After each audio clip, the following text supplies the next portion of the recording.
Ini bukan piramida biasa.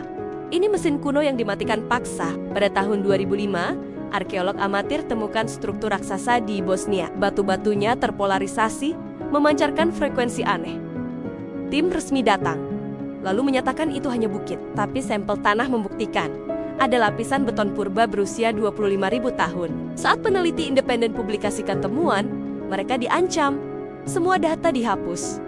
Karena kebenarannya mengerikan, piramida ini masih aktif.